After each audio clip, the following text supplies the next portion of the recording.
نفذت القوة الصاروخية في القوات المسلحة اليمنية عملية عسكرية نوعية استهدفت مطار بن غوريون في منطقة يافا المحتلة، وذلك بصاروخ باليستي فرط صوتي، وقد أصاب هدفه بنجاح بفضل الله. تجدد القوات المسلحة اليمنية تحذيرها لكافة شركات الطيران العالمية من مواصلة رحلاتها إلى مطار بن غوريون كونه أصبح غير آمن. This morning, the war came to Ben Gourien, Israel's only international airport.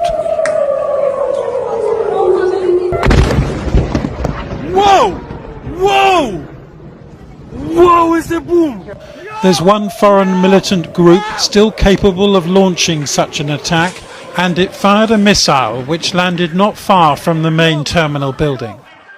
This spokesman for Huthi rebels, who control much of Yemen, said the attack was in support of the Palestinian people and against what he called genocide. At the scene itself, an Israeli policeman said there was no significant damage with no serious casualties.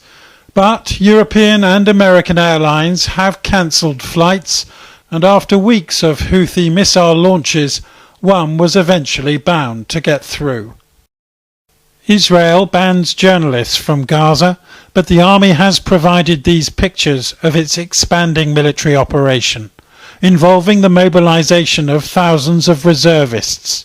The army says that dozens of Hamas fighters have been killed this past week, along with 2 Israeli soldiers.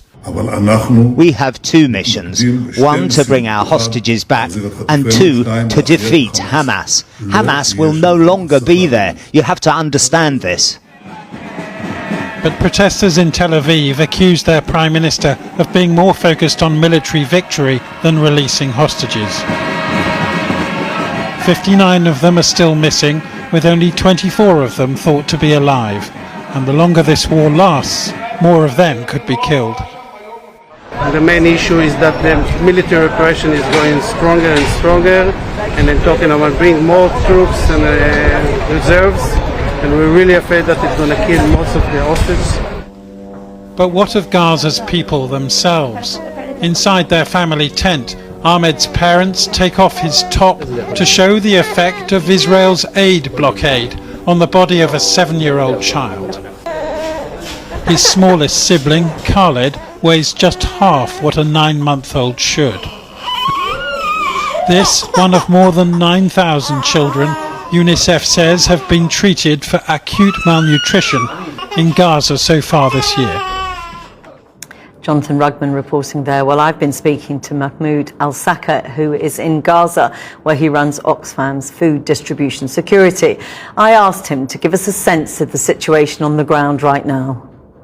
It has been now 63 days since Israeli authorities imposed a complete blockade on all the supplies coming into Gaza. So we are facing a catastrophic humanitarian situation. And today we are seeing that Gaza again is on the brink of famine, because it's simply there is no food left in Gaza. We have noticed some improvement in February during the ceasefire, but unfortunately it's quickly reversed. To be honest, the words cannot fully convey the severity of the current situation on the ground in Gaza Strip. Yeah. I mean, as you say, you are entering the 3rd month of this blockade of aid by the Israeli government. Tell me what supplies, if any, are left. Nowadays, in Gaza, the families cannot barely manage to have a meal a day. The market is dysfunctional. There is no meat, no eggs, no dairy products, and there is a scarcity even in the vegetables. So the markets it's become almost empty. And if it's available, it's unaffordable. We are talking of soaring prices. You can imagine that a sack of wheat flour with 25 kilograms is about $500.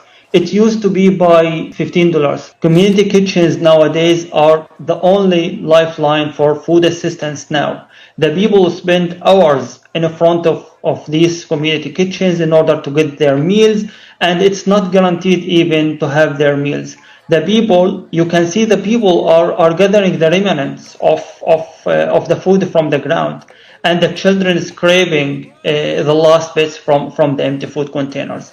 So the people nowadays are eating whatever they find, even if it's unclean or unhealthy. I mean, what needs to happen? Israel has said it will not lift the blockade until Hamas release the remaining hostages.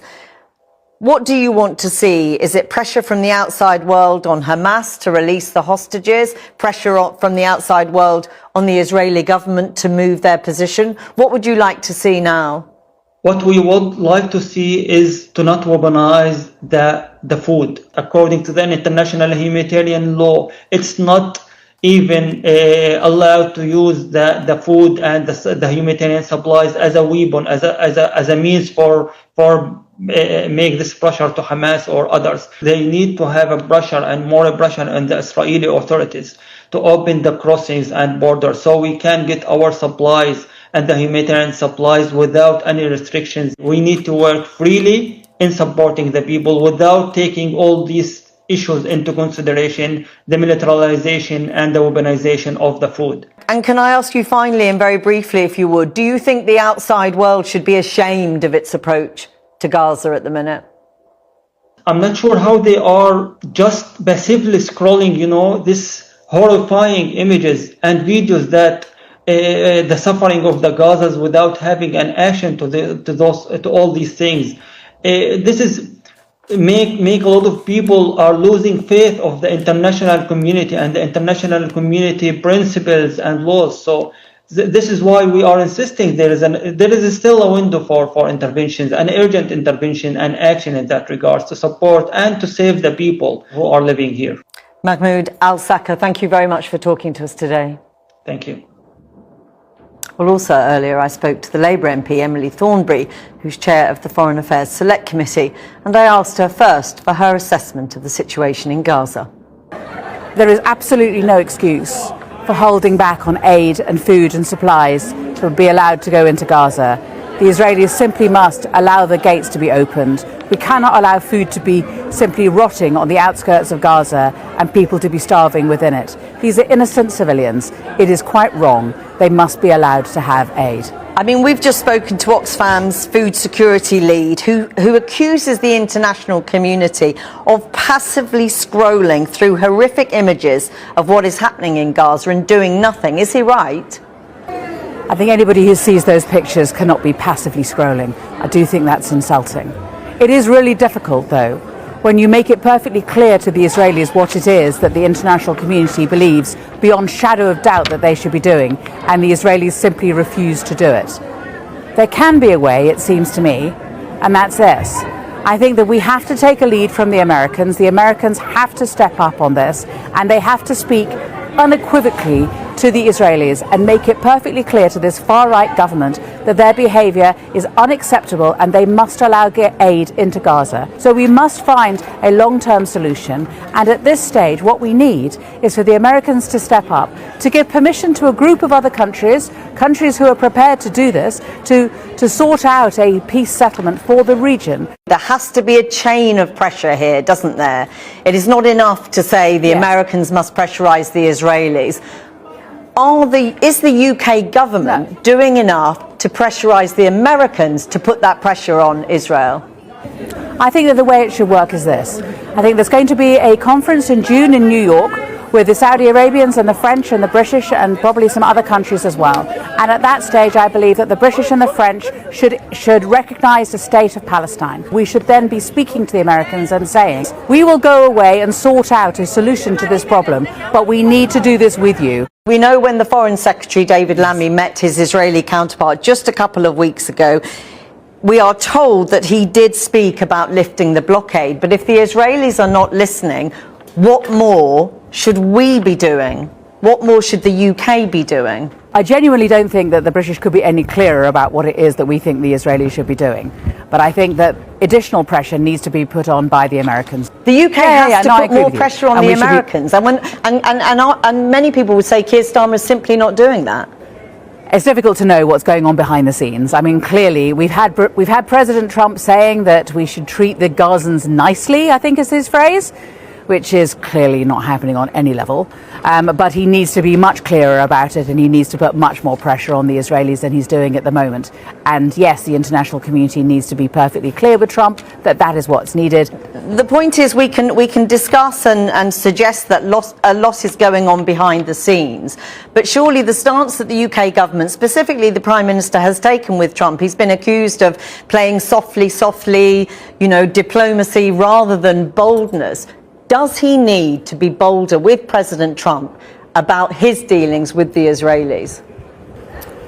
I think that Britain is trying to be a force for good in the world. They are trying to be a positive influence on President Trump, and in many ways have been. I think that more needs to be done in order to ensure that President Trump is clearer about what he clearly wants. He wants the Israelis to be, the Gazans to be treated nicely, whatever that means. It clearly doesn't mean that they should be starving to death.